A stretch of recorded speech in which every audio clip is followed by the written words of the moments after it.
Welcome to Black Gold Storytellers, this fourth installment. I'm Adrienne Danielle Oliver, aka Dr. A. Oliver, the hip hop scholar. And I'm so excited about the lineup of storytellers we have for you. I have a co-host today, Hillary Walker, director of the Bay Area Writing Project at UC Berkeley. And I just want to give a shout out to the Bay Area Writing Project and the Akanati Foundation. Both of those organizations made this program possible. I'm so grateful that we're getting continued support. And I'm not going to do too much talking because we have an awesome lineup. And I just want to jump to the first fabulous storyteller that we have, Patanisha Alie Williams. I want to tell you a little bit about her and the awesome story she's going to tell for us. Raised in Oakland, California, Patanisha Alie Williams is the co-founder of the creative enterprise Pata Ali Love Club. She is a cultural curator, photographer, and beloved urban art fairy. Through the Love Club, Patanisha collaborates across business, art, and government sectors to promote love as a culture. Yes. Her programming is art-based with an emphasis on cross-generational connection for individual and community healing. She was born into a family of creatives, activists, entrepreneurs, and village servants. She is the niece of Lead Belly, the guitar man, and civil rights activist Jake Simmons. Patanisha knows her ancestry is a gift. She is most proud of her media production company, Alice G Productions, named after her great-great-grandmother, an enslaved woman who never had the chance to tell her story. And today she's telling the story of her village mother, our village art elder, Joyce Gordon. Patanisha. Thank you.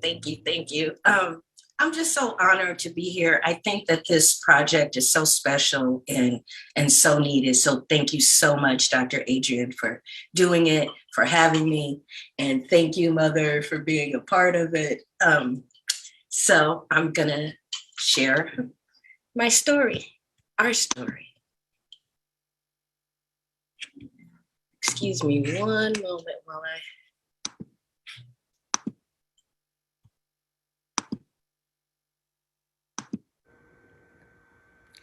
It is my extreme honor and pleasure to share the story that I call A Labor of Love about my village mother, Oakland's very own Joyce Gordon. I've heard of her gallery, the Joyce Gordon Gallery. I call it a social enterprise. It will be celebrating its 20th anniversary next year. This is in downtown Oakland, a place that has only become known for its art scene in just the last 15 years. Artists from all over the world, both famous and up-and-coming, have exhibited at the Joyce Gordon Gallery. What makes Joyce a local icon is a combination of her beauty, style, fabulous events, fierce passion for community, and Black people as a whole. Oakland, California. Wow, that is beautiful. From the Oakland Business Collective. Is it heavy? No, not really. Other awards. Wow, all these are awards. All these. Just racking them up. Her gallery has been host to many schools, nonprofits, politicians, and simply individuals with dreams of helping others. And me, being one of her village daughters, I can personally attest to the support she gives to so many of us. I believe Joyce's way of treating people as village, our family, comes from her upbringing. Most of the Black people in this village are either from the South or descendants of Southerners. Miss Gordon had the unique childhood experience of moving here at the age of 4, yet returning each year to her birthplace near Zachary, Louisiana. It was important to her parents that she keep in touch with her roots. Miss Gordon recalled the train station her family arrived to on that very important move. She also remembers Harbor Homes, the first place they lived. Harbor Homes was on the land that we now call Port of Oakland. She and her immediate family shared an apartment with her aunt and uncle and cousins. They were only there for a few months before moving to Albany, and then eventually she moved to the home she was raised in Berkeley. Miss Gordon graduated from Berkeley High School. She would hang out. They would share their work and philosophies. She loved to watch, not so much participate. But at home, in her room, was her solace. When she describes these times, I recognize it as the beatnik era. It is very well possible that these are the seeds planted for her future gallery. Miss Gordon chose cosmetology as her first career. This allowed her to provide for her 2 children and also space to hold events for community, things like book readings and luncheons and women's gatherings. I asked Joyce what was her motivation in opening up Joyce Gordon's gallery. She said while working as a traveling hair platform artist, she was finally able to travel the country and see many galleries. She sadly didn't see any for Black people. She saw spaces and art, but they weren't fine art galleries. There seemed to be an invisible barrier keeping us off of those walls. Joyce was determined to not just sell art, but to make exhibiting accessible to talented artists.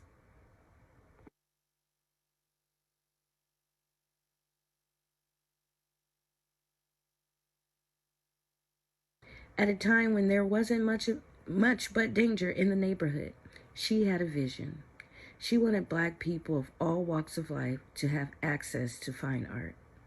She opened her door, and it had become home to so many. Now, downtown Oakland has a gallery on almost every block, but none with as much respect as Joyce Gordon's. Joyce's labor of love has been twofold through her business. Many have started their careers in the gallery, and so many more have found love in stopping by for one of her talks, partying at one of her openings, or just seeing her show up to support them wherever that might be. Joyce can be seen all over the town checking out her kids. 5 years ago, Joyce Gordon became an official nonprofit organization, OYE, which stands for Oakland Youth Art Explosion. Being downtown, she's gotten to know a lot of young people and always wanted to be able to offer them more than her talks. OYE is an art youth festival unlike Oakland has ever seen. It happens the first weekend in August to coincide with Miss Gordon's birthday. The blocks are all blocked off and filled with youth performers on various stages. Youth art vendors, fine artists like the sculptor Chooks, teaches children for free. OYE also provides coats during the winter for children in need. Joyce Gordon says, "There are so many festivals in Oakland, but how many are just for our babies? Most festivals have a small children's area with jumpers or coloring, and that's just not what they deserve. They deserve so much more."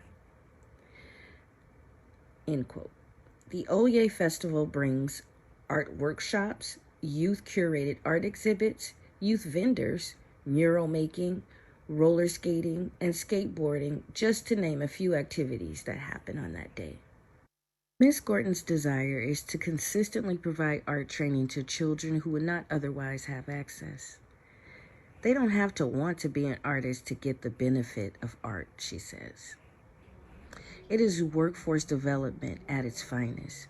Young people are loved when they come to OYE.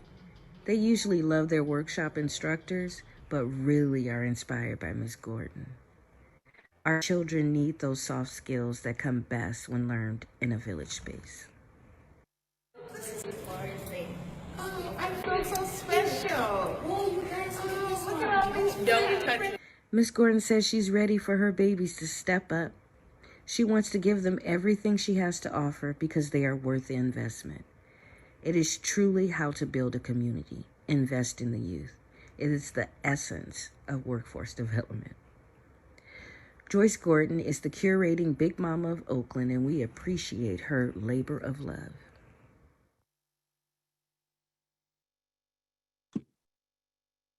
One moment.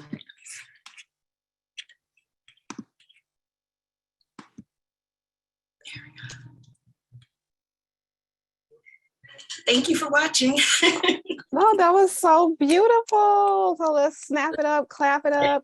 So you guys know we're in webinar style, so you can put any love in the chat for our storyteller, Patanisha and Miss Joyce Gordon. And if you have any questions, you can post them in the Q&A or in the chat as well. That was so beautiful. I learned so much. Thank you. Oh, Patanisha, you're muted. Did you?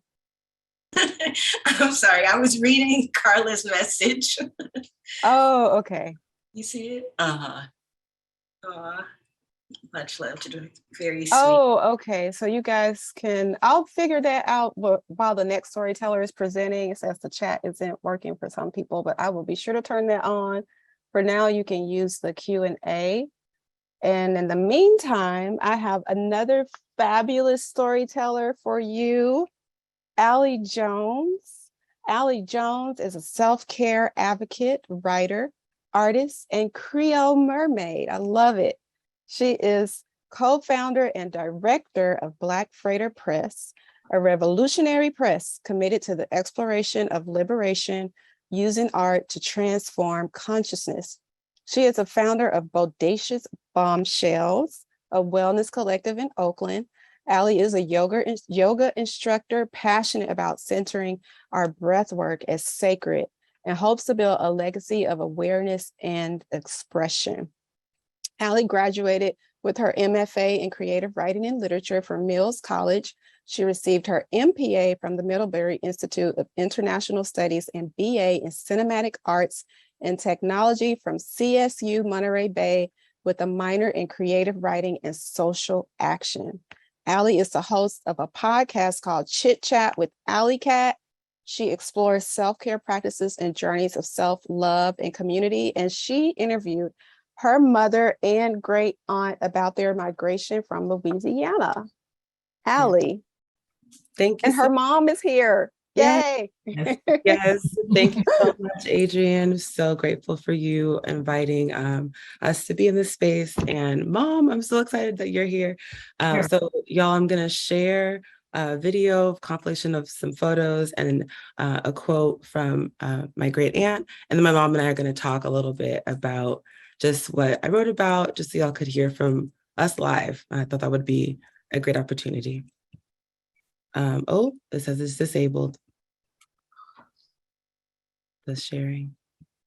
Oh, the host needs to give you permission to share. Okay. Okay. Well, if it's not working, we can just talk. Try it. Go ahead. Try it now, Alie.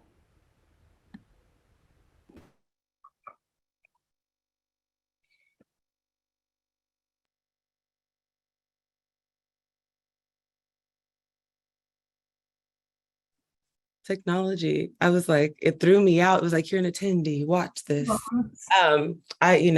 We're flowing. So let me see if I can share. Yep. Sure. Because I'm definitely prepared to talk, Alie. I know you are. I know you are. All right. So this is just about a minute long, and then hopefully y'all can hear it. And let me see. Go. Yeah. 3 days. You didn't want to leave. What that was no, I mean when you left for Sam Harris. Huh? When you and y'all left Sam Harris, you told him I'm leaving. I'm going, I called my aunt and I'm leaving. Oh yeah, that was real. I hope it's still here. When I go home, if I go Thanksgiving, I'm gonna find out I got that picture by my landfill job. But there look at pictures of it. Them son of a bitch, I hope it's still living. Oh, she don't know how to read. She's crazy. And how you don't know how to read, that don't mean you're crazy. Right. I says a lot of people know how to read, but they're crazy. I'm not crazy. I know when it's right and when it's wrong. Yep.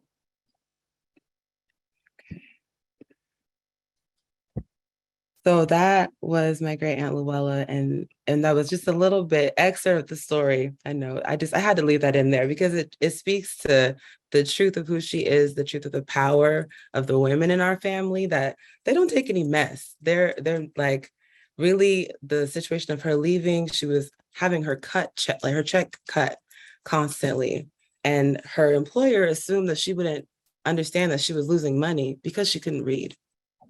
And she was noticing, she was like, this is not right, and I'm not going to stay here for this. And so that was a part of our family's migration story, but her aunt was already in San Francisco. And so she called her, and even though she didn't like her, she said, I got to get out of here.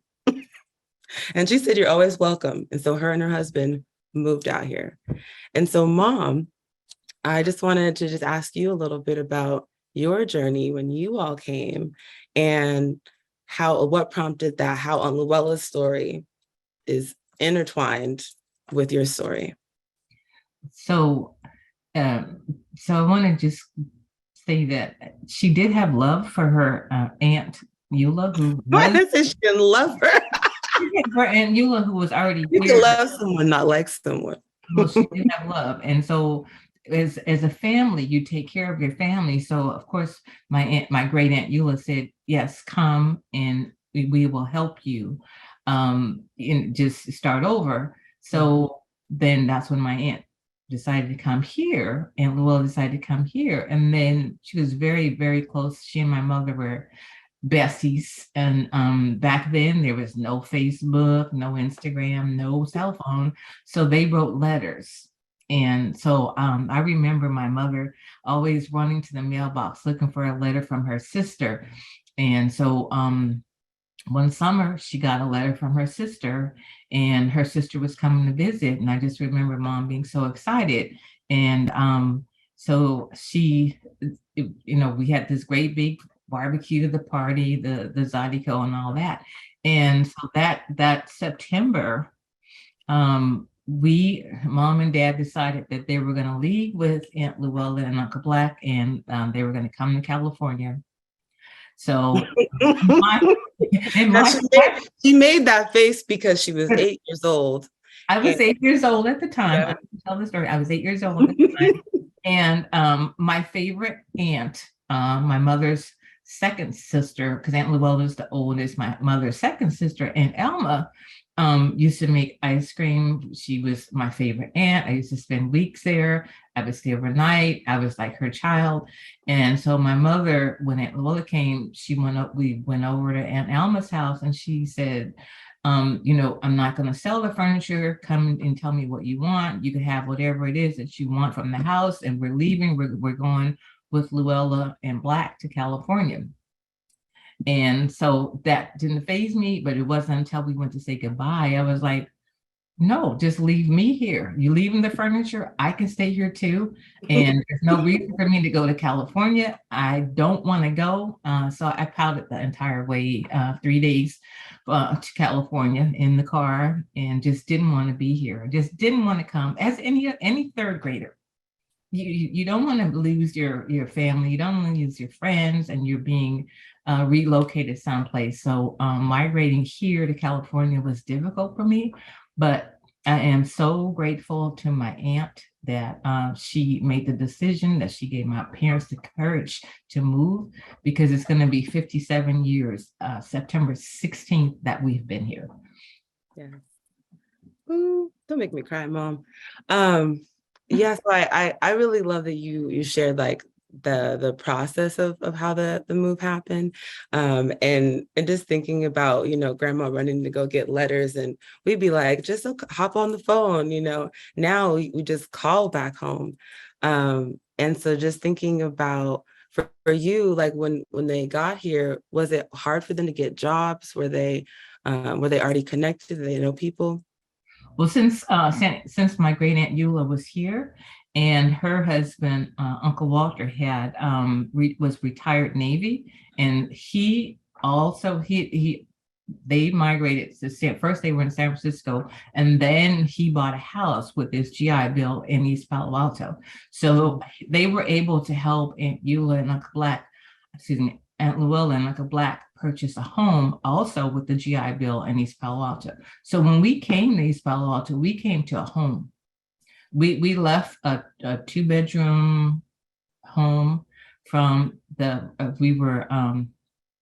my dad was a rice farmer. So we were on the farm. We had all this land, and my sister Judy and I, we were able to just kind of roam around and be free. My mother had a garden. My dad was a rice farmer. He had the horse, the shotguns, and so they were hunting and shooting whatever, so that so they would, and whatever food we were going to have. So I remember my dad having the cattle, the pig, the pig, the horse, the cows, and then guineas, if you know what that is, but it's like a little hen. And then we had geese, and then my mother always had a garden. So all of the food that we had was basically homegrown. And then fresh meat at the time. So then I couldn't eat it because I would watch my mom, like they would slaughter the pigs, slaughter the cows. And then my mom, when she needed a chicken, she would go out, catch the chicken and wring the neck. So then, later on it was on the plate. And then we always had fresh eggs. There was Mom, what about like the differences between like when y'all were there versus here? Like where, like, I think you told me there was already communities of Creole folks in East Palo Alto. Absolutely. Folks that were already like, not just connected, but, gathering, like you said, having Zadikos, having parties together. Do you feel like that helped folks to be able to feel like they were like they were able to feel community in the space, even though they weren't home, like even though you weren't home?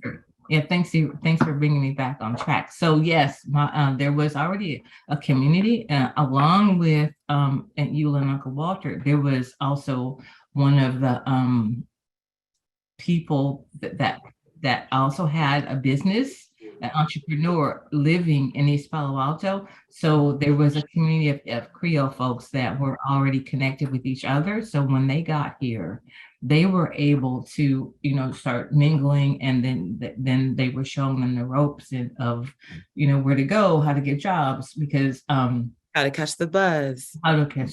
So my mom eventually got a job with Aunt Luella, who was a domestic housekeeper. And so she was able to ride the bus from East Palo Alto to Stanford to Atherton, where she became domestic housekeeper. And then my dad, so from a rice farmer, he became maintenance personnel in San Francisco and Westlake, San Francisco, with Uncle Walter, who got him on the job, and Uncle Black was already on the job. So there's 4 of them that would commute. They would, back then, who knew, they would get in the car and they would take turns driving to San Francisco from East Palo Alto. Beautiful. So this is my last question right now. And I say there was also a community of socializing. They would socialize together and have the Zydeco. And so they would have the music, and because there was another family, they'd have the Zydeco at the Catholic Church. And so the Zydeco would be like the French dance. And so there was the food. They would have the boudin, the gumbo, and everybody was there just socializing. Mm-hmm. Thank you. So I wanted to ask what you feel like it took for Grandma and Grandpa to choose to leave their home. What do you like? We're kind of just like hypothetical, right? They may have said, but like, what do you think was their ultimate motivation for deciding to just pick up and go?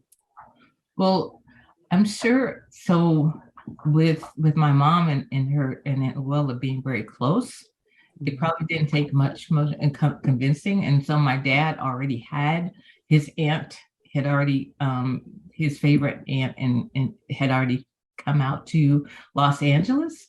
Mm-hmm. So it probably didn't take much. And then, of course, there was better pay. There was always an incentive of being paid more money.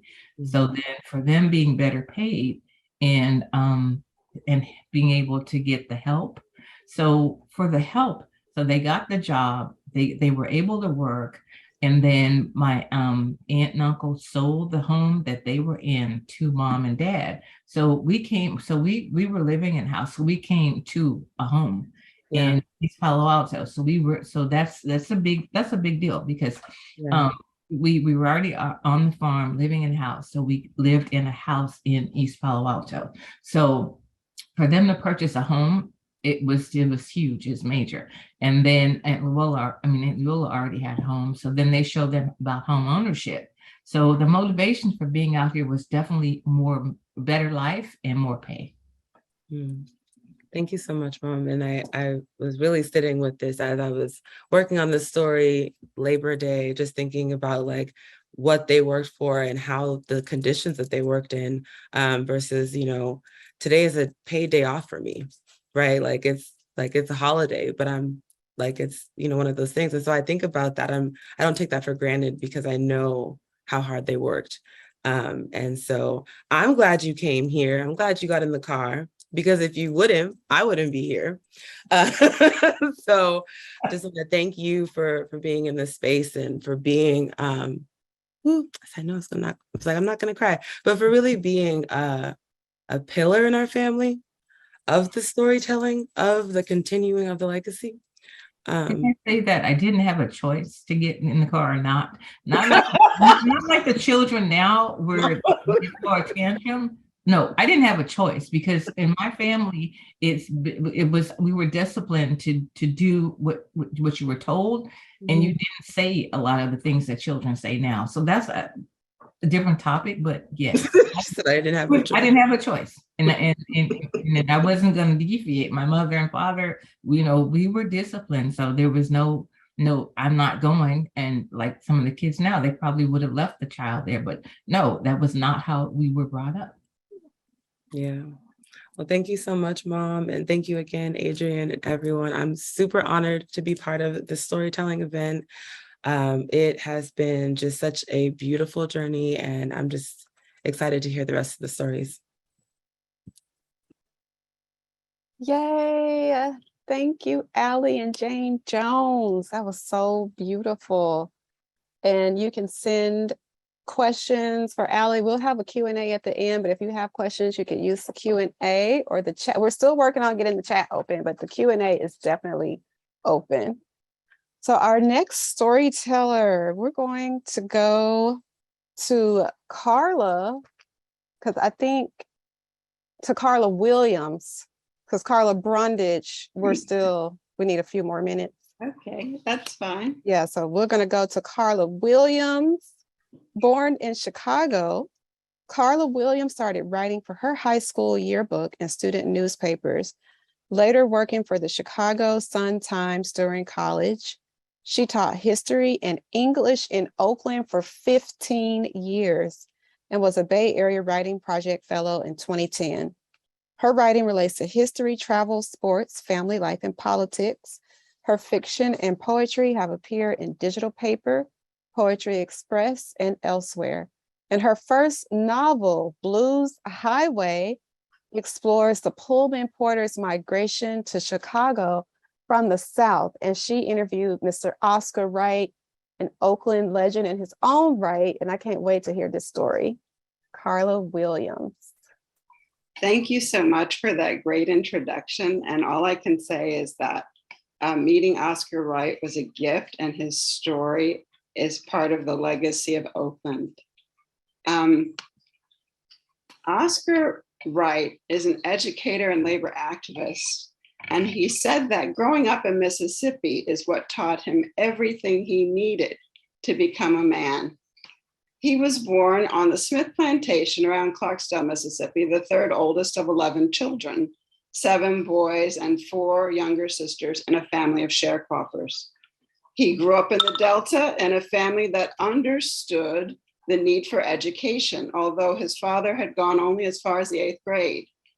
And Oscar started his own learning behind a mule, guiding the plow at age 9. Picking cotton during harvest when cotton was essential work, pay was only 30 cents per 100 pounds. His father wanted the kids to have an education, but Mr. Smith made it plain that girls can go to school, but boys had to work. Oscar's father decided he would leave Mr. Smith's plantation and move the family away to his great uncle's homes, to a buckshot soil taken over by 3 Nigerians. And there, these Black sharecroppers renamed the area New Africa and made it a haven near the bank of the Sunflower River. Oscar eventually moved to Clarksdale later on with his family. He told me that the experience of sharecropping taught him a lot about the world. He could see how the sharecropper didn't get enough unless he borrowed on credit from the landowners until the next crop. He saw that working land owned by others was a kind of situation where you worked for food, and at the end of the year, whatever seeds, fertilizer, and tools would be deducted from whatever was left in terms of profit. There was simply no way to win. Very little money was left for food by the time winter came and the harvest season was done. His father usually had to borrow from the owner on credit. He learned about the bread line, living on very little and missing 2 months of school to bring in crops until the 1st of November. From that experience, he was 2 months behind each year of school from when he started at age 7 up until the 11th grade. Even so, Oscar was a certain advancer in school. He enjoyed it, and particularly the Black teachers at the schoolhouse in Clarksdale that were deeply caring and knowledgeable. By the end of 3rd grade, he could read and write and do his numbers. Black teachers were concerned about education and made sure students left 3rd grade reading fluently, independently, enthusiastically, and effortlessly. They had a basic number sense and had respect for authority as well.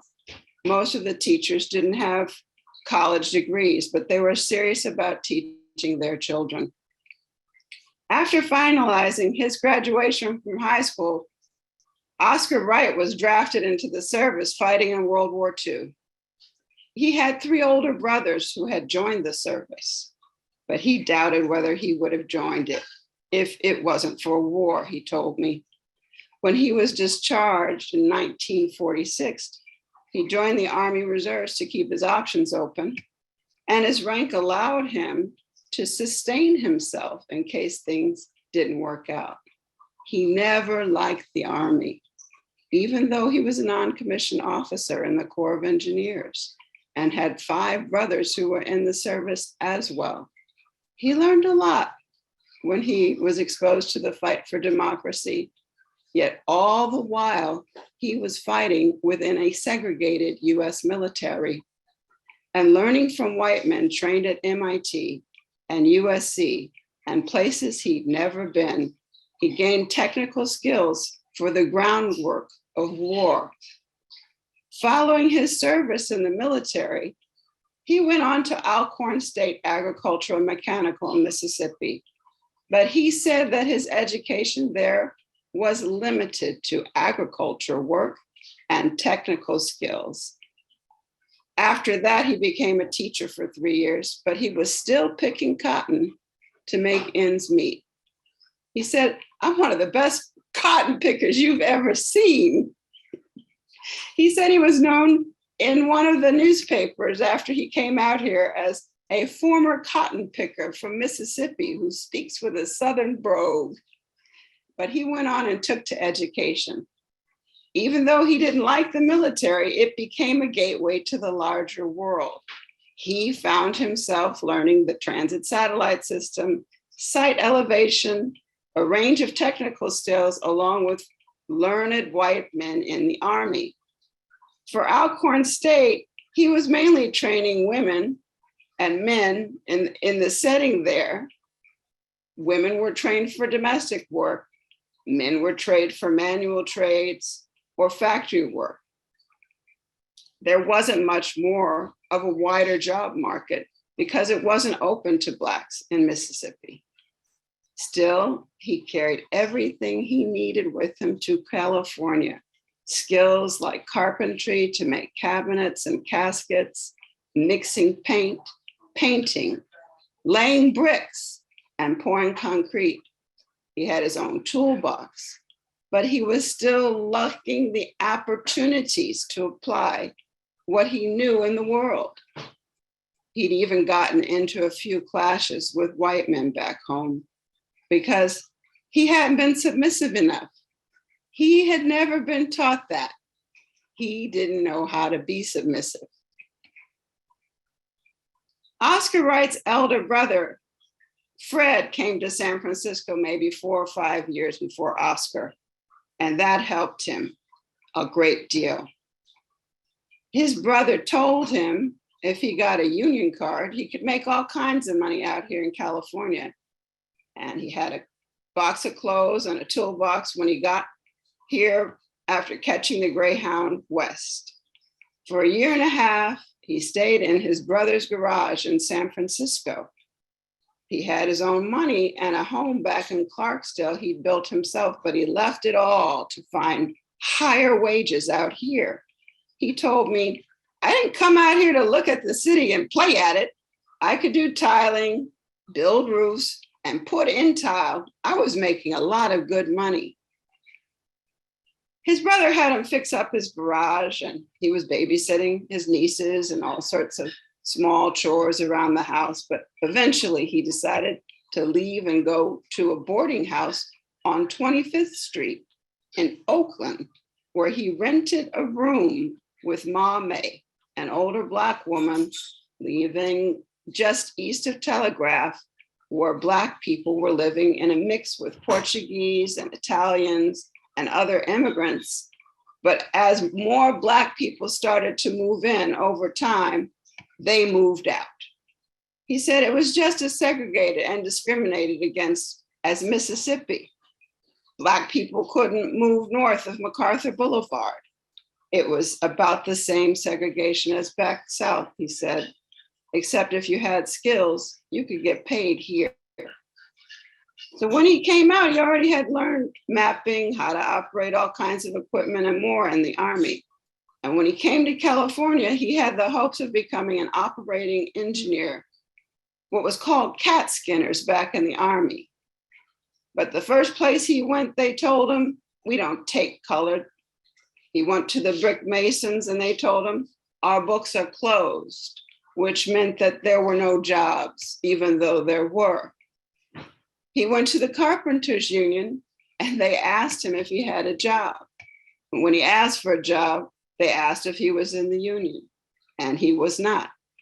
So it was kind of a catch-22 for the first stretch of time for Oscar Wright. But one day, while he was watching some people work on foundations, a white man who was a superintendent asked Oscar, so what are you looking at there? And Oscar spoke back about the foundation and structure of the high-rise coming up. He asked Oscar what he knew to do. And Oscar said, I can do anything. And the superintendent replied that he needed a good carpenter. That man, Philip Bill, a Canadian builder who was behind the project, was willing to endorse him with the union and wrote a letter on his behalf.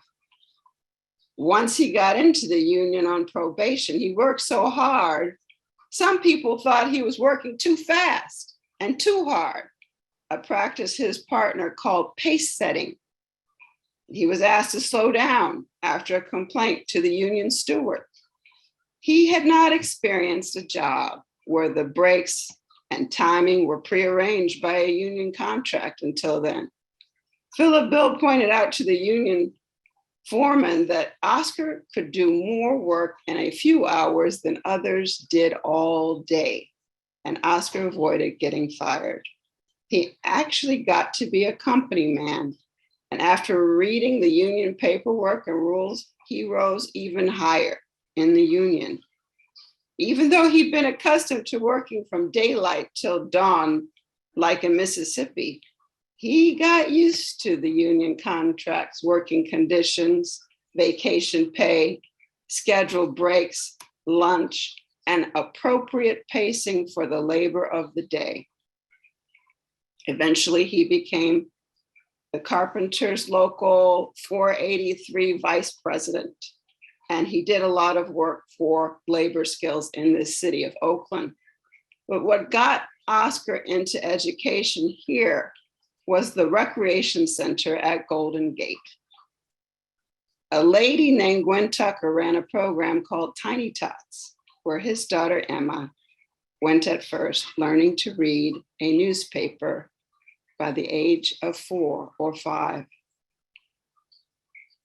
That's how he got more involved in the schools. It was advocating for his own children and the children of his community.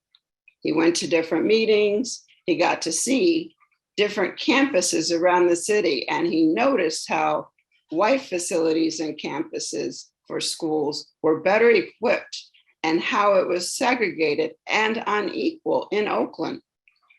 He started to wonder what was going on with the schools, and he started to become more concerned about changing because it was the quality of education that was much better than in Mississippi, but at the same time, it was segregated.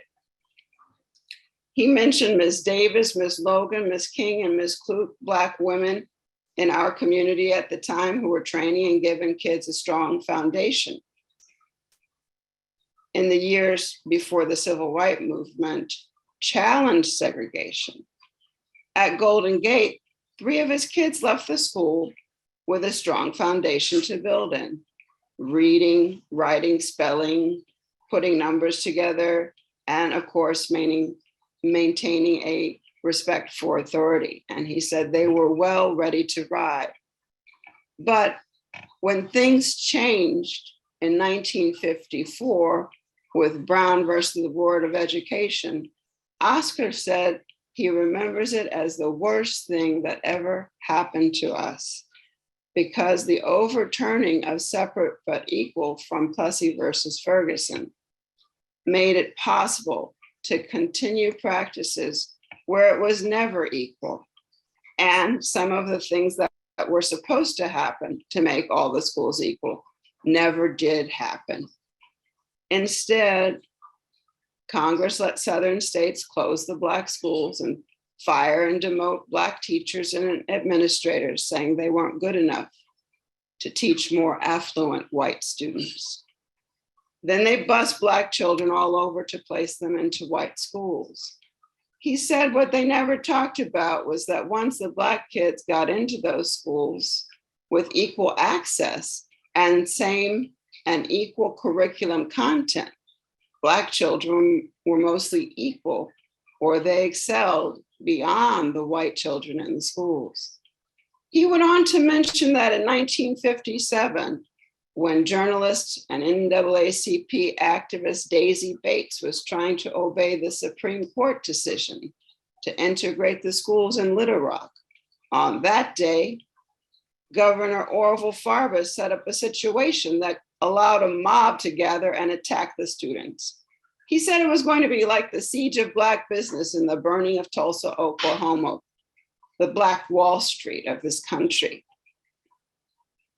Then President Eisenhower realized what was going to happen, and the central government brought the 101st Airborne Forces and federalized the state militia to protect the 9 little Black children entering Little Rock High. He said Congress knew from the successes of the Little Rock students and elsewhere that if they did give complete and equal access, our Black children would excel as much as white children did. But he attributes recent events to the Johnson administration, and this is something he's still very passionate about. Title I, the Elementary and Secondary Act in 1965, gave the power of Congress to distribute and upgrade formerly segregated poor and underserved schools. It was mostly Black, Native American, and poor kids who were at desperate risk of failure. And this brought the prospect of police into the schools. It brought psychologists into the schools. It mandated as well regular parent and community involvement in the planning, implementation, operation, and evaluation of entire school programs. They brought in aides and assistants that weren't qualified to teach children.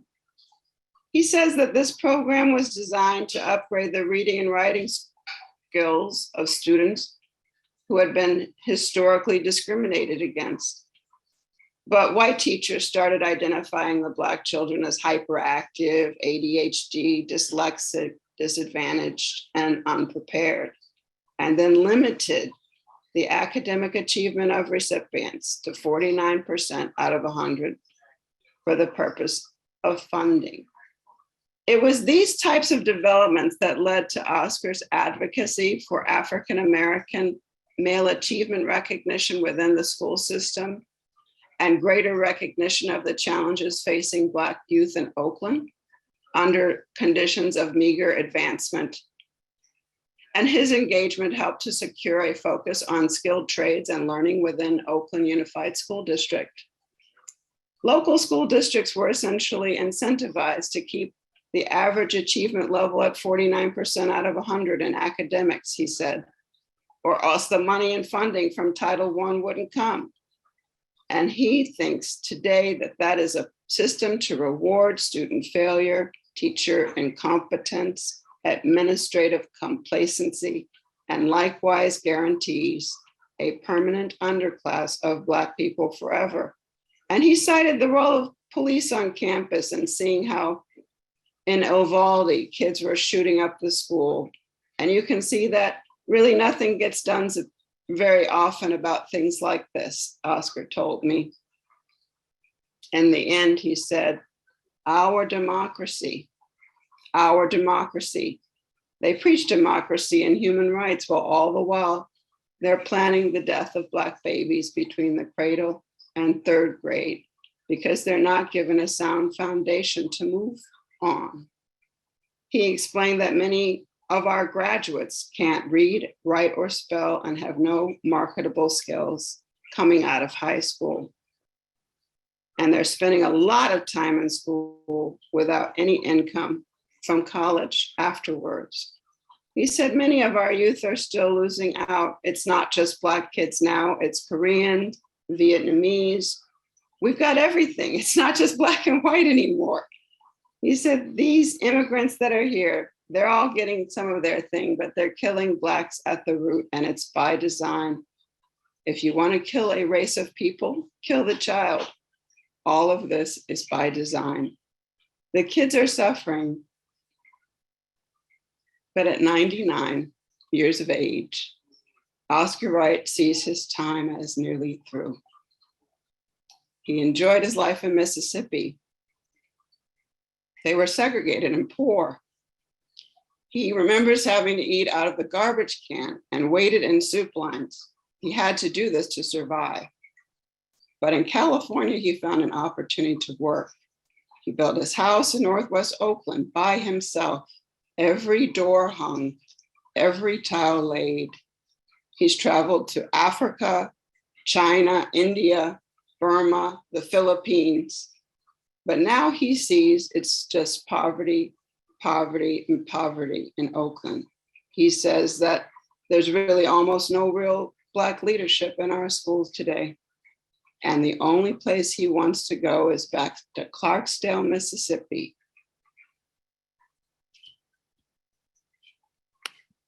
So that's his story. And I'm wondering if I can share the clip maybe at the end of the program. Adrian, does that make sense? Let's see the clip. It's so beautiful. Okay. We're ready. Okay, you're ready for the clip. Okay, Yeah. I'm gonna see if I can get it here from my recent.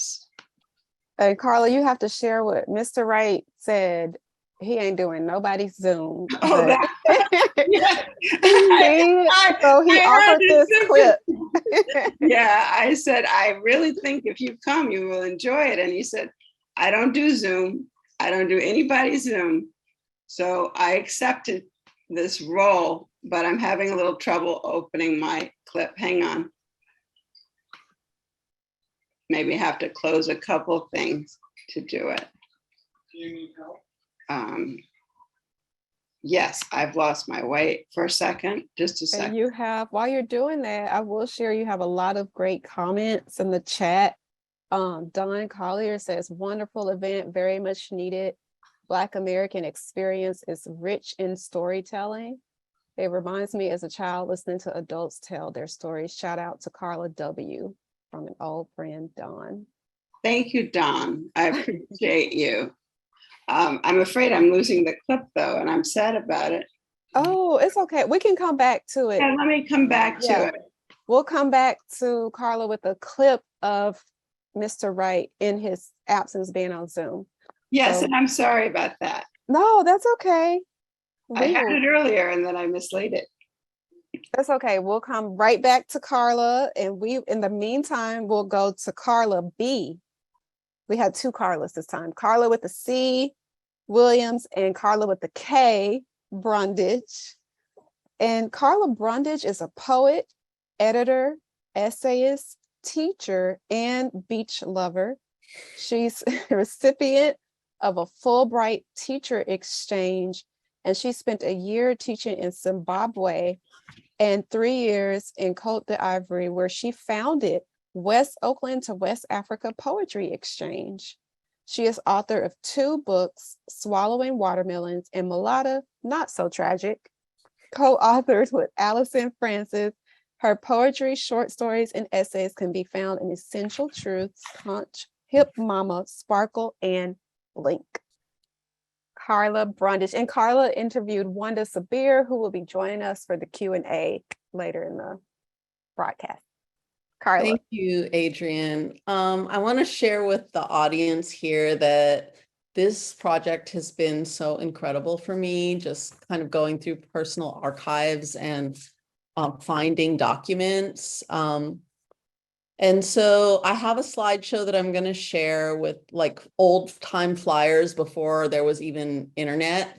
So they're on paper that I took pictures of. So I'm super excited about this. So I'm going to try and share as I play the slideshow about, please play. I had it, it was going earlier. Technology, work for us. Yes, please work for us.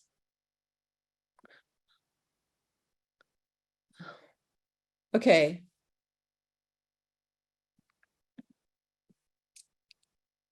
Let me try one more time. And if I can't do it, I had it working like in the rehearsal, right?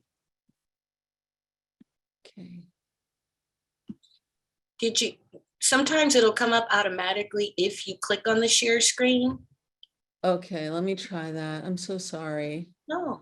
It worked a few minutes ago and now for whatever reason, under pressure. Yeah, that's all it is. Click on that green share screen and it'll show your different screens that are open. Okay.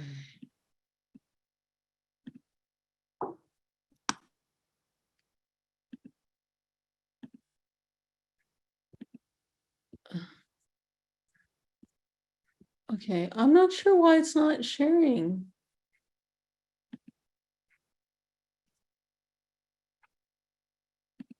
Okay, I'm going to try one different way, and then if it doesn't work, I'm going to just go ahead and read my thing. Okay.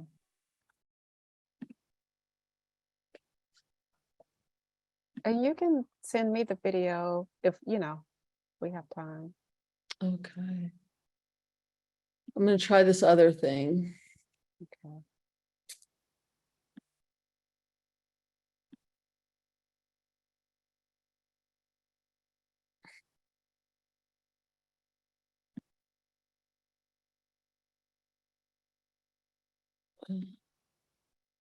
Okay, one more try.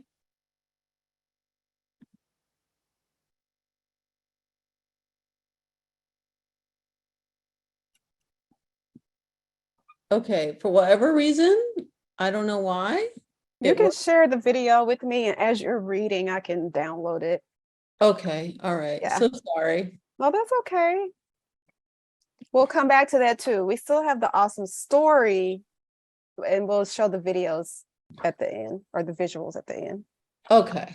All right. So I'm going to read the story that I was able to get. Oh, and Karla W is ready to share her video if you want to go back to hers and then come back. We would have extra time.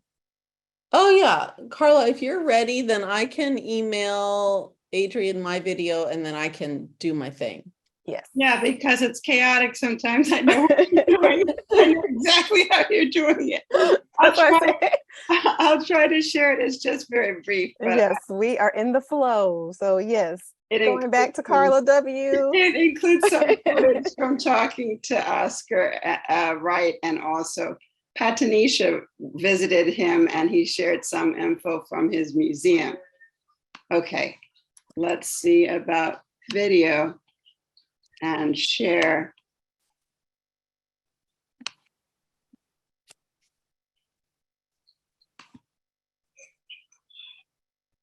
Well, what were the things like when you got to California and we now thinking about your role in education? Oh, Karla is not sharing your screen. Not sharing. What Just is a it that you second. noticed particularly? We can hear it, but we don't see it.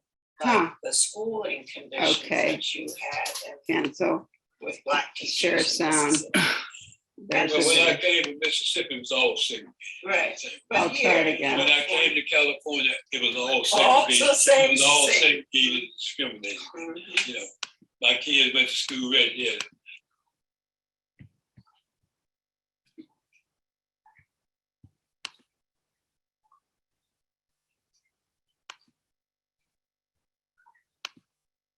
Didn't work. Just a moment.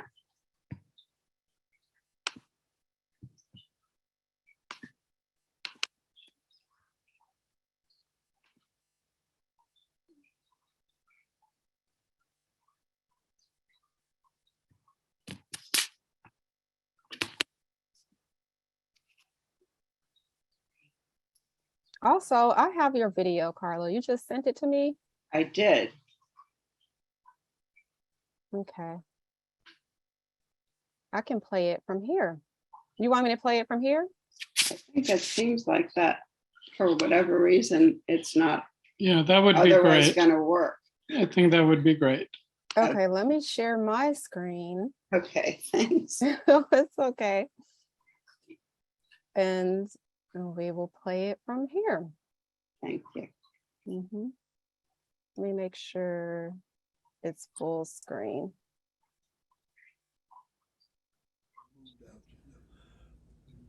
Well, what were the things like when you got to California and we now thinking about your role in education that you've played in this city?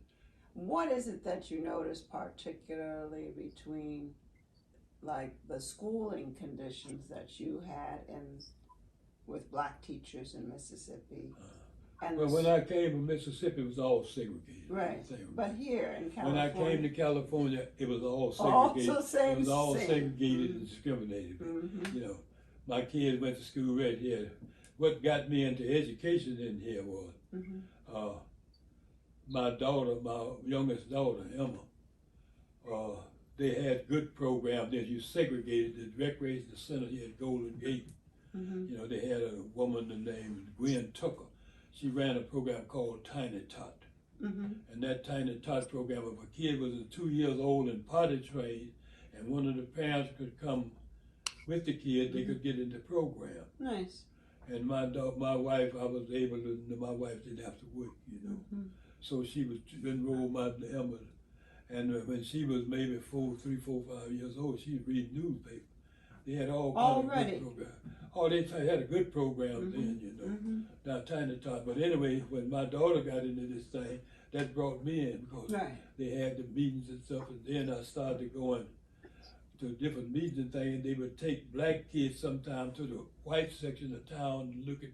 And when I look at what was going on at the white recreation centers for white children, and I look at what was over here, even though it was doing much better than it is now. Right.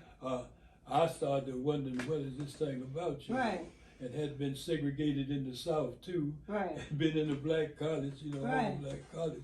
This is not right. And this is something wrong with it. So I got involved in the education there, I And can then, see it was, but it was, did you think the quality of the education was better? The or- quality of the education here in Oakland was much better. After World War II, they realized that black contractors and vendors didn't get 1% of the city's contracts. So they set aside a small percentage of the contract specifically for black people. And all from Washington, all unions and everything came out against it, So I was one of the delegates to this convention they had down there in 1970. And when I got a copy here. You won't be able to look at that now.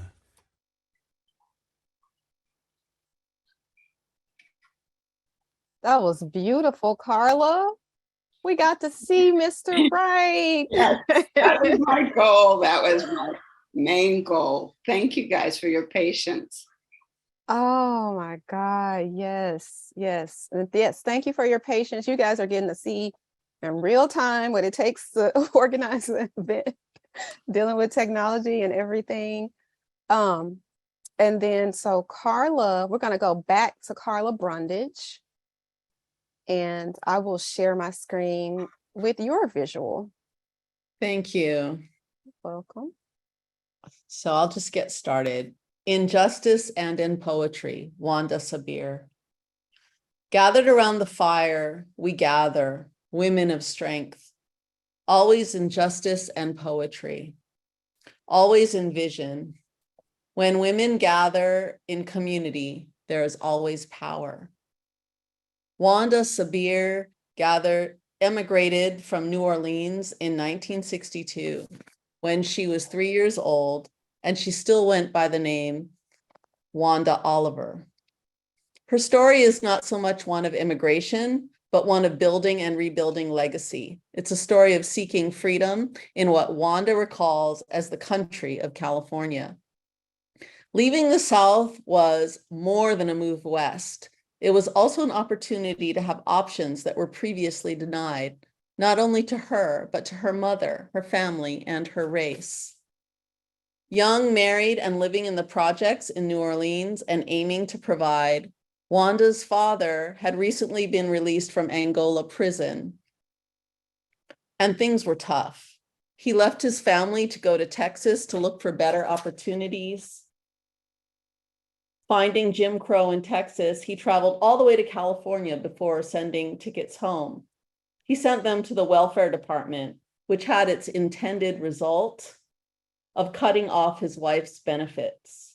Since they had no longer income, they found themselves without a place to live. Wanda's mother had no choice but to follow her husband. Gathering her newborn son and 3-year-old daughter, they got onto the Greyhound bus and headed to California. Her mother was 18 and to that point had not graduated from high school. As a child of only 3, Wanda recalls nothing of the journey. Bus travel was a means to get from one place to another. Wanda has a strong sense of no noise, only silence. In this moment, the only memory she sees is of a lady who is holding her newborn brother and a can of pet milk. Wanda and her brother are sitting on the bus, and suddenly the bus begins to move. She did not make a noise. She could only see her mother outside the window, as if in slow motion, holding the pet milk she had gone to buy for her newborn son. Wanda has a strong, vivid image of that can. Suddenly, silence was broken by the lady holding her brother, yelling, "You are leaving these babies' mother behind." The bus stopped and her mother got on. While the family was reunited after a brief but terrifying moment, one emotion lingers still: abandonment, a motif she still returns to today. My mother came here because she had to, Wanda says. She was so beautiful, like praline candy she made. She was sweet and kind. I have a beautiful memory of candy. They reunited with Wanda's father and moved to a rooming house in the Fillmore. It had a big bathroom and a kitchen, and they were never hungry. Wanda credits her mother's hard work for this. Historically, it had been more challenging for Black men to find steady work, and her father continued to struggle. Wanda says, in quotes, "Daddy could not keep steady work. House painter, artist. He painted Victorians. He made the colors and everything. He was an artist. He also worked as a custodian at USF. This is where I later got my MA in writing. I imagined my daddy cleaning Lone Mountain campus, his spirit still in the floorboards." She recalls this with some laughter, that he had made friends with the priests, sharing the blood of Christ, which of course we know is wine. He really liked that job, but it was her mother who was the breadwinner. She found work cleaning houses for white families and kept food on the table, all the while getting her GED from John Adams Adult School. Life remembers a happy childhood, and community was found both in her family and the Nation of Islam after her father converted. It was at this time they changed their family name to Sabir, which means patient, persevering, and enduring. After moving from Page to Oak, they moved out to Sunnyvale near Cow Palace at 19 Brookdale. They moved into the military World War II housing. It was a house with 3 bedrooms.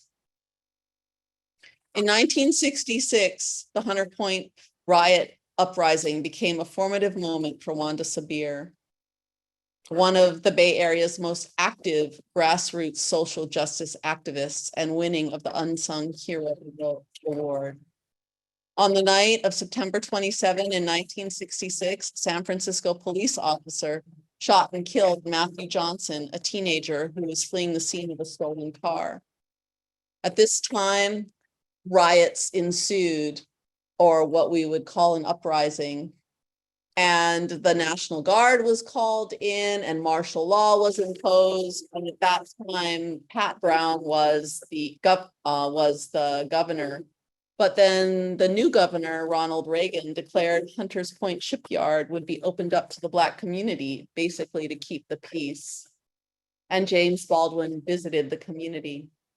I cannot help but wonder if the 7-year-old Wanda was reborn as a revolutionary in that year. In this dynamic space and time, Wanda's mother was able to begin a tech career as a key punch operator.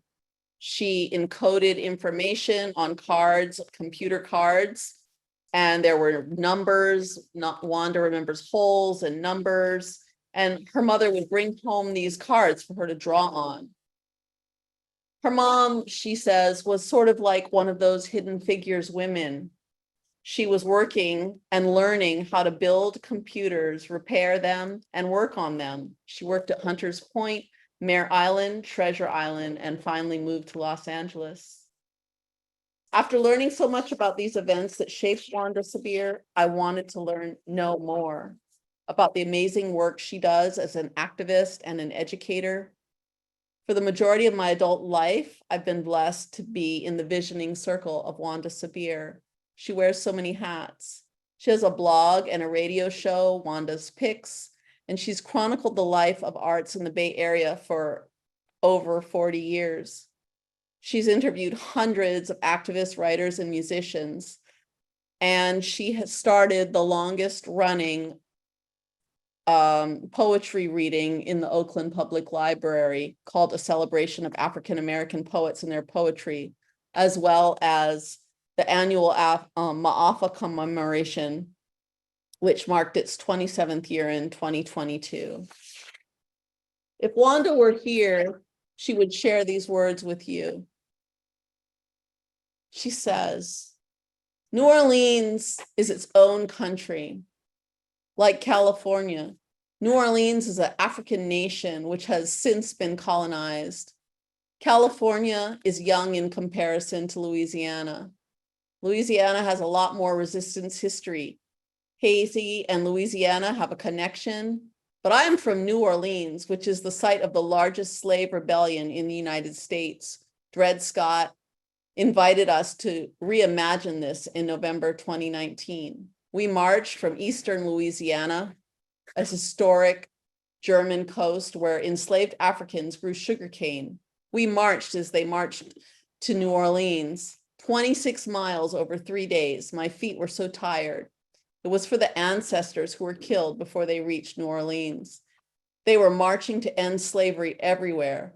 Whatever you might see, I am Southern. You asked me about Katrina, let's talk about it. They were still trying to kill Black people. The levees broke. Wanda also states in our interview about her forming of Ma'afa. I don't know if any of you have ever been to Ma'afa. It's open at Ocean Beach every second Sunday in October, where we commemorate the tragedy of those ancestors who both made it across the Middle Passage and those who did not.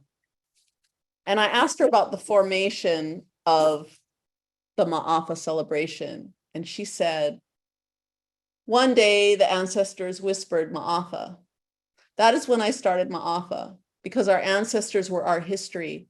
I had come from the South, but I had to go back farther than that. My origin story is the Black Holocaust. I can go all the way to the slave ship by healing our collective trauma from being captured, enslaved, by being shipped across the ocean. Do you know how many of our ancestors were captured as teens and that came of age while making the journey on those ships? Imagine leaving and your mother as a child and arriving to the new world as an adult and to be enslaved. All that happened on those ships. We need to heal from that horror and honor those who came before us. This healing will help young people get off the plantation, help them get free. I live in California, but I'm from the South. The land has memory, walking back into the womb, walking us back to the ships for 400 or 500 years. When I go back to the South, that is where the blood is, and it is the land who is offended, land that needs healing from all this death and pain. The South, specifically the 5 states, Louisiana, Georgia, Alabama, Florida, and Mississippi, Republic of New Africa. They hold the pain. Wanda says, my life has been dedicated to doing this healing work with young people, within myself and my family and my community and my students. I believe in creating safe spaces for Black people, our people. You can't tell our story to someone you are afraid of. Love is an action. It is a commitment. I love our people. Sometimes I want to retire, then I get a renewal. This year, after defeating cancer, I did a gratitude walk for Sojourner Truth. This honor brought me back to myself. Yes. Oh my gosh. That was so beautiful. Oh my goodness. And I want, yes, the Ma'afa, you got to post the details in the chat because we all want to be there. Thank you so much. Oh, I see some things in the chat. Could everybody hear okay? I think so. I see some powerful, incredible. Thank you. Thank you. Yay. So we can open it up for questions. I'm gonna call on Hillary, my co-host. Are you there? I'm here. Please go ahead and drop some questions if you have questions for any of the storytellers or any of the elders who are present with us. You can do that, and I'll just sort of monitor the Q&A. In the meantime, I just want to acknowledge the beauty and the depth of the stories that have been shared and just the variety and the forms of storytelling. It's really inspiring. So thank you all. And I almost forgot, I want to send some love out to Audrey Williams. She couldn't join us today, but she's working on an awesome story about Deara Williams that we'll share during Black History Month. So stay tuned. Everybody who registered, you're on the Black Gold list now. So I'll be sure to send updates about future events.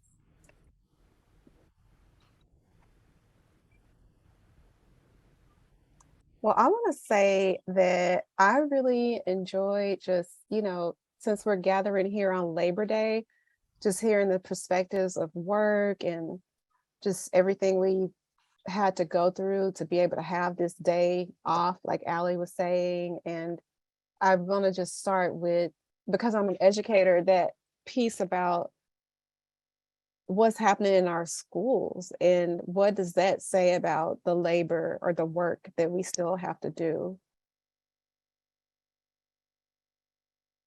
If any of the storytellers want to weigh in on that, or elders that are, well, actually, Miss Jane, we only have you here with us. So anybody that wants to weigh in on just hearing about that piece around how it's by design that, you know, a lot of Black kids are graduating without being able to read and write. And I can speak to that labor as, you know, community college educator, like it is work to get our skills, literacy skills up to where we could be, you know, just engaged citizens in this, whatever you want to call this, we're living through right now, this process of liberation. Sure, Adrian, I appreciate you calling me out on this one, because it's definitely there's a big need. And I know when I was raising my children, there was they wanted to paste labels, you know, they wanted it, you know, people were always trying to give us a category. And I was put in the position where they wanted to label my son. And so there's always, you can always go out and find another source. You always get a second opinion, look for someone else, reach out. There's a bunch, I mean, there has to be an educator out there that's willing to fight for better standards for our children. And that's what we have to look for. We have to keep fighting for that. Don't just settle for the labels, because we're not labels. Exactly. They try to track us into certain pathways. Yeah, I wanted to add to that because Karla and Mr. Wright, Karla Williams and Mr. Wright's story reminded my mom of you know what happened to her schools in East Palo Alto and the shifts. And you know, so mom, if you could just talk a little bit about like even what you saw in the school system of like, you know, the opportunities, or you know, just the. So for me, being in high school and middle school, high school, well, elementary, middle school, high school in East Palo Alto, then we got the, they decided that they were going to bus all the underprivileged children to better schools. So I was bused to one of the Hill schools. My freshman year was spent at one of the predominantly white schools. And then I basically had to spend a year convincing my mother that I wanted to go to the school with all the Black kids. And so I was able to convince my mother to let me transfer. I got the inter-district transfer back to the Black school, which was my community, because I could walk home. I can go home for lunch, and it was just right there near my house. But the year that I spent in the Hill schools, it was a challenge because I was an outcast. It was difficult. There was no one there to support me. There was one educator that was there that was like me, but she was from another country, so she couldn't identify with what we needed. And so it was kind of difficult to have we didn't have resources.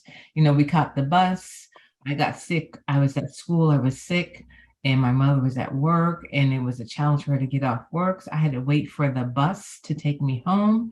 So I had to write, all day I'm in the nurse's office. There was nobody there. Nobody talked to me. I don't think I got lunch that day. So it's a challenge. So we need to make sure there are resources for our kids, and that nobody has to go through this challenge of not having their voice not being heard and not having a support in the different schools. Even when they're bused into, it was supposed to be a better place for us, but it wasn't. But when I got back to my high school, and there was the combination of the students from the hills being sent to our high school, we still had that challenge because there was still racism and there was the separation. So they were trying to acclimate to our culture, and then we were trying to make sure that everybody was treated equally. And I think we were fair, and well, they tried to be, the teachers tried to be more fair and trying to, encompass the students that were coming in. So, but my high school, I would say that the 3 years that I spent at the all-Black school was more successful because I was able to identify with people of my own color and my own race. And the counselors were supportive. The teachers wanted to encourage us. I went on to college because of my counselor and being in my community. So the support that we have for each other, we need to continue. It's tremendous. We have to continue. And this forum is great because it's saying that you guys are going to continue to help others. So we have to reach back, pull up, and just continue to support everybody. And we've definitely needed with the younger generation because they're not disciplined. We need to continue to support them, to give them a direction. And thank you for letting me. Yes, no, I love that. Reach back, pull up, because my parents say the same thing. They, they went to segregated high schools, and they talk about how much more supportive it was. And just hearing Oscar Wright's story, it really speaks to the necessity of us having a presence, with the integrated schools. Sometimes it's not as supportive. So any other storytellers want to comment? I do. I wanted to comment on the fact that how many schools are being closed in Oakland right now. And even that our San Francisco Poet Laureate has come all the way to Oakland to kind of do the fight for Parker Elementary School. I've been a teacher for like 25 years. And one thing I want to think about is that in many schools, specifically private schools, when the class size is over 16, they make another class. They're like, oh, this class is too big. And in Oakland, when the class size gets under like 25, they shut the whole school. It is so hypocritical. They're closing schools because they're saying the class size is too small, but actually the class size is optimal for teaching. And it makes me sick. Every time I see it happen, I'm just like, the double standard cannot escape all of us. It's sickening and I don't understand. And anytime they're trying to close a school, let's get out there and fight. So thank you. And they're closing our Black schools, like Parker Elementary. Yeah. So I just wanted to thank everyone who spoke on that. And thank you, Jane. Thank you, Alie. And thank you to Mr. Wright. Hi, Wanda. Wanda's here. Yeah, Wanda's here. Thank you, Karla, for mentioning that. And yes, closing most of the Black and brown schools. So that's definitely speak to some labor that we an imperative that we do to support our students. Karla, do you want to invite your story sharer? Yeah, hi Wanda. So we I already shared about you. And it was beautiful. I just wanted to acknowledge how grateful and happy I was to be able to present what I learned about your history in this forum. And so if people have questions, they might have questions for you, but thank you for being here. I just had to read it because the time went. And as an old pro, I was like, I think Adrienne Wanda will know what it means when this show must go on. Oh yeah, totally. Yeah. I was at my grandson's birthday. Yeah, he's 3. Yeah, so that was fun. But I was on my bike, so I had to ride back. Yeah. And we do have a few questions. I see, let's see, that Hillary just shared. Let me go. One question for us is, what are you thinking now about the role of arts, community spaces in education? Anybody want to take that? The role of art, community spaces, and education.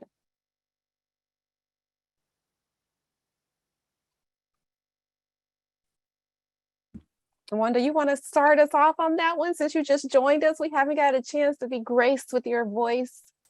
And you are an artist and an educator. What's the role of arts, community spaces, and education?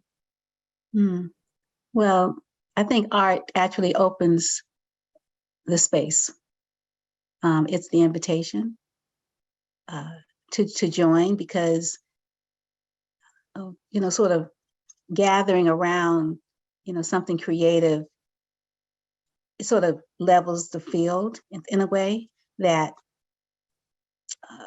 other types of ways of gathering people doesn't. So let's say, like right now, we're doing storytelling, and we have a community because we're storytelling, because within the stories, everyone can find a space that they can agree with. Everybody's got a mama, everybody's got a daddy, we all, we're grown people. So we share some different kinds of experiences to get us to being, over 21 and free, if we are free. Love it. Over 21 and free. Yeah. So I think art, like there's one, I think art is a revolutionary, change agents. I think that when we think about reparations, we think about, sort of moving through the Ma'afa, that the Black Holocaust and that legacy of trauma that still hangs in our DNA. It's through culture, it's through art, it's through song, it's through dance, it's through music, it's through storytelling, because that's how we transform things, creatively. So the art is like central. And so when they take the art out of the schools, it's like taking the heart out. Like, there's nothing without art. I mean, they call it art, but it's really not art, it's really life. Oh, yes. Thank you for that. I'm going to popcorn it over to Mama J, Joyce Gordon Art Gallery. What do you think about the importance of art? And Patanisha, if you want to weigh in, I was hoping you would ask, is my sound okay? Perfect. I was just thinking in our interview, it came up, and the reason I felt it was so important to include Oye, her nonprofit, in the storytelling is because that's the next level. For me personally, I work with art and young people because I know how much it feeds them and the love and the self-esteem it brings.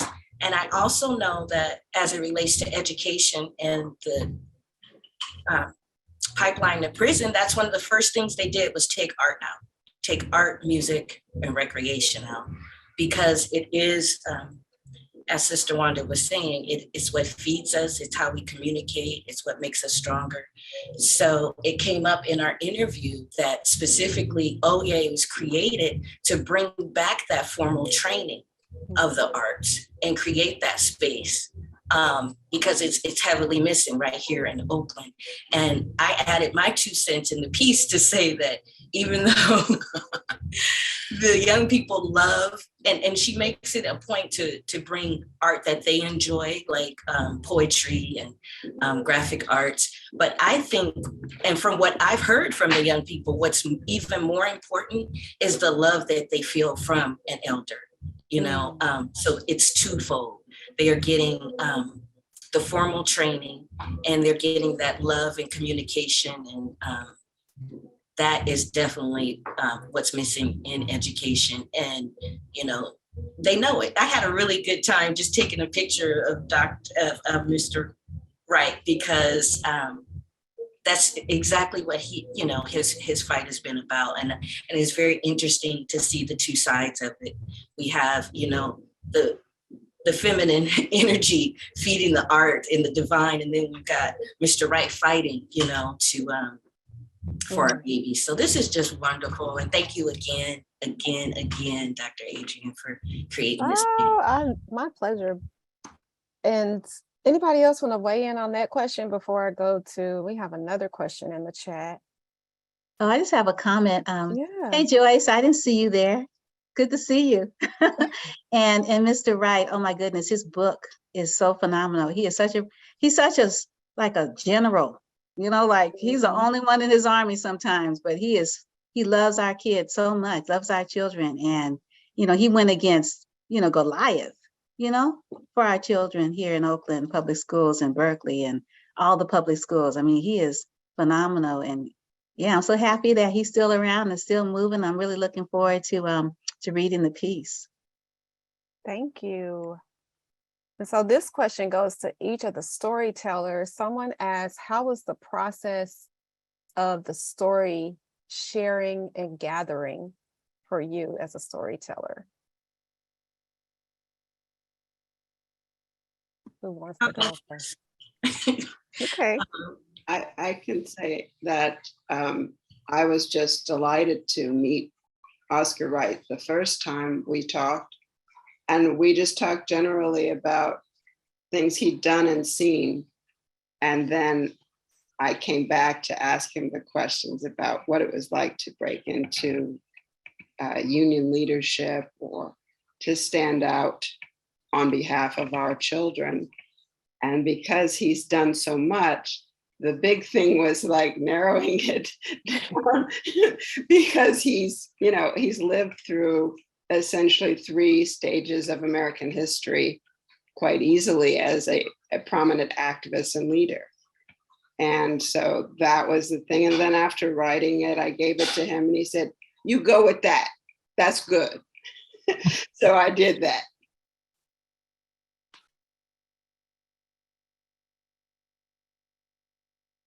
So Alie, do you want to share any of your gals? Yeah, thanks, Mom. I was gonna share.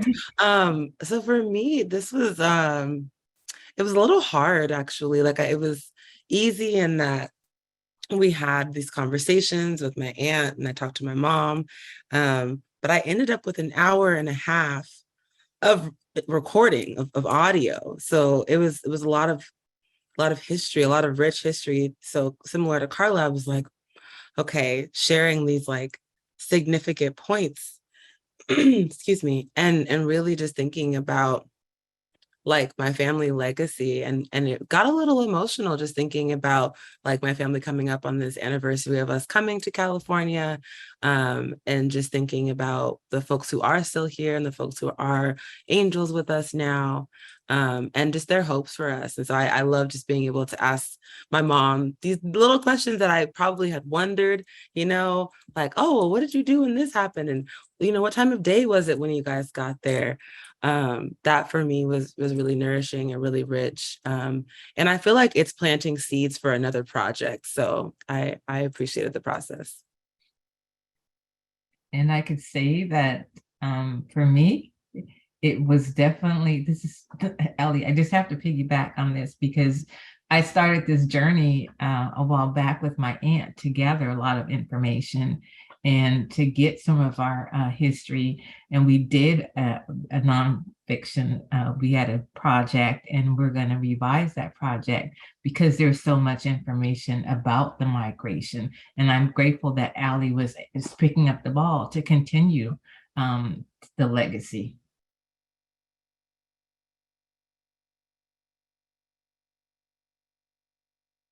I guess I can go next. I've really spent a lot of time in collaboration with Wanda, and this was a time to really shine the light on her and learn a lot about Wanda and how much she's brought into my life. So I felt so honored, and I felt a little intimidated to ask some of the more personal questions, but a lot of things I had always wondered, like in all these events, Wanda's super passion is to bring in voices from New Orleans, to go to Angola, to have people like, before there was Zoom, like she would call people on the phone, put it in front of the microphone. We're like at La Peña, she's calling someone in Angola prison, having them talk on the phone, on speakerphone through the microphone to La Peña. And I'm like, Wanda, this means a lot to Wanda. I don't know why, but it means a lot to Wanda. And so this moment, Wanda, I really want to thank you since you're right there. Like, I was able to say, like, what is it about your past that brings you to this point? And it was really a beautiful sharing. And I just love you so much for everything you do. So amazing. Yeah, and all the ancestor work. Oh, thank you. Tanisha, what was the process like for you? The process, it was beautiful. I was excited going into it. We definitely, our two intended moments of sitting down for this went into really deep, beautiful talks as usual. And I was just excited to afterwards, when I listened to it, we got a visitor, excuse me.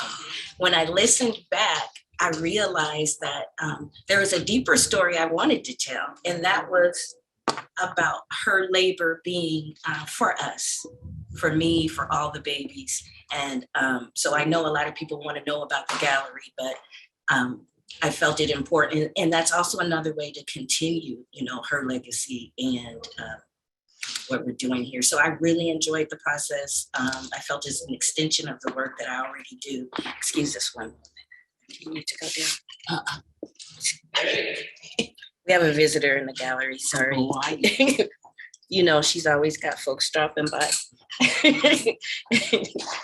So so I really enjoyed it. I think I added too much work with the video, but I just wanted to be a little creative some kind of way, because of the art and everything. So I really enjoyed this, and I'm just honored to be a part of it. And I also wanted to say thank you to Sister Wanda. How did I not know you were behind my AFA? I love that experience. One of the most mystical, magical, loving experiences I ever had was at my AFA. So I'm just thankful to all of the elders, to Allie's mom, everyone who's participated and shared parts of yourselves and what you've already gone through for us. Thank you. Thank you. And thank you for that question, because I hope that in the storytellers sharing their process, that other folks watching this, program will be motivated to capture these stories. Because I really just want to start a movement. We got to get these Black stories, y'all, because nobody else is getting them. And, it's hard to find the time to sit down, but I hope that, we become motivated to make the time to capture the stories. And I have a few attendees who have their hands raised. So I'm going to put you in to talk and make your comment. Just pull in some more voices. Let's see. We have Layla. Are you still there, Layla? You can speak. I'm here. Okay. Did you have a comment, question? Yes. First of all, I just want to give many thanks to Sister Wanda. I've known her since she was a teen. She was my babysitter. I'm 55 years old, so that's a long time. From back in the day, and also thinking of Karla Brundage as well, who I've known for a while, and just it's incredible the way that you guys have woven the stories, spoken the stories, and shared the stories. And what it does, as well as amplify those stories, it also provides permission for any of us to share our stories and know that they're important, necessary, vital, life-giving, and empowering. And so I appreciate this venue to do that as well, and all of the work that it did to set this up, and you to set this up, and to hear from the elders and also those ancestors that are so excited that we are getting to hear their voices too. So I just want to give much thanks and praises and love and respect. Thank you. Thank you, Layla. And then we have Sandra. Are you still there?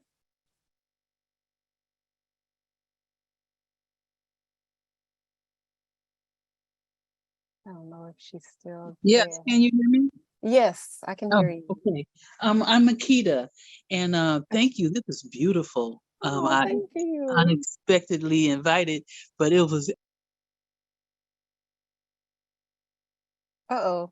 Sandra, are you still there? Sorry about that. And the faces that I see here are the ones that I see in the community, not necessarily the ones that are honored, but the ones who take you to the water, to the well.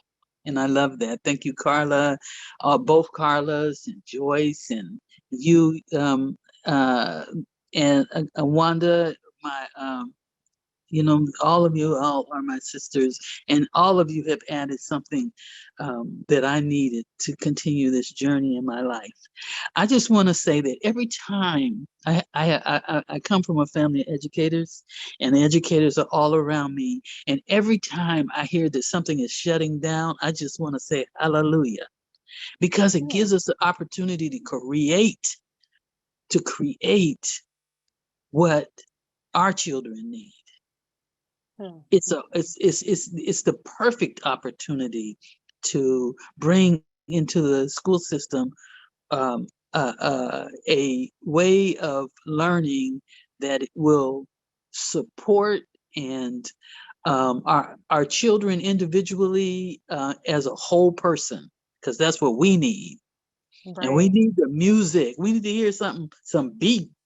We need drums. We don't be sitting straight up in our seat looking at the teacher, get your hair pulled if you turn this way and that way. We will honor movement, turn it into a dance. And so I'm excited about the young people being able to, with the experience, strength, and hope from the older generation, creating something that will support our children, because they are the light of the world. Yes. Thank you for letting me say that. Thank you. Yes. And you mentioned about creating, because Karla spotlighted, what's happening at Parker Elementary. That's exactly what they've done. They've created an original learning environment. You've been over there, right, Karla? They have classes and all kind of things happening that our kids are really engaged and excited about. Yeah, it's been a rough fight. I haven't been there as much as, some people, but definitely they're creating curriculum. They're working on and off with the school district, and I'm not sure what's happening right now. I'll have to get you an update. Okay. All right. And I love that too, about taking us to the water. Yes, because like you said, Sandra, these aren't the stories that are traditionally highlighted, but they are the people who take us to the water. Yes. Let's see. Do we have any other questions? Hillary, our co-host, do you want to weigh in from the Bay Area Writing Project? We do so many summer camps and different things. Yes. Well, I think we did a program this past summer that was really continuing to build on the work that Dr. Adrian has done, and engaging youth in the process of collecting and sharing and honoring the stories of elders within the community. And so I think there's a lot of opportunity just even in that. So I feel personally very excited just about the project and all its many evolutions. And I know that it continues to build on a lot of the work that exists in this very rich community in the Bay Area. So I just am very grateful to listen. So thank you all for having me. And maybe I wanted to offer in the chat, if folks don't have any more questions, just how are you feeling now as a participant after listening? Any final sort of sharing out that you want to do there, we can read those out. Yeah, that's an excellent idea. And in the final minutes, I wanted to unveil our new website. The project is getting continued support and continuing to grow. And the website, let me share my screen, will serve as an archive for all of the stories that you've heard today. And it's blackgoldstorytellers.com. You'll be able to go to the archive, and these are some of our previous stories that have been told, and the stories that you've heard today will also be here. and you'll be able to read. And of course, we had some video stories today that we'll be sure to put on the website as well. And then you can read more about our storytellers, which everybody will be added here. And then if you have a story, I often get the question of, you know, I have an elder in my family who's migrated. How can we be a part of the program? So we created a space for you to contact me, and then I'll connect you with one of the fabulous storytellers. Or if somebody in your family is a storyteller, all the storytellers participate in a Black Gold workshop to give you tips on how to tell your family story. And so if you have a migration story in your family that you like us to help you tell, then you just click there. And also, yes, we put an event replays page, and I will personally email the videos to everybody who's registered.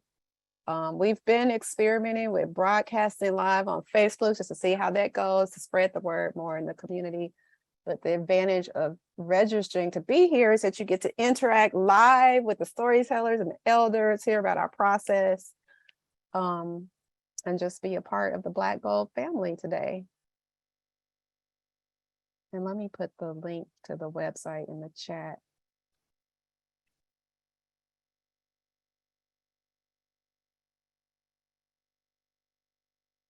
And while you do that, lots of appreciation in the chat. Stories, Joy says the stories are life affirming and inspiring. Grateful for this work. So thankful to hear these very important stories from Tiffany. Thank you for the joy and energy of this intergenerational gathering from Sharn.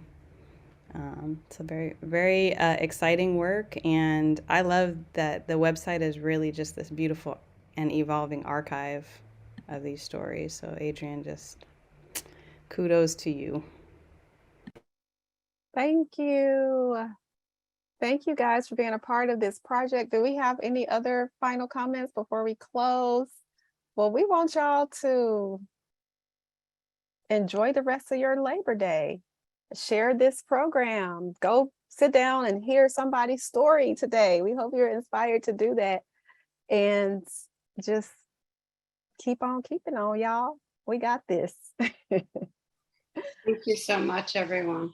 Thank you. Yes, thank you so much. Take care, everyone. Take care. Thank you. Bye. Yeah, thank you, Adrienne.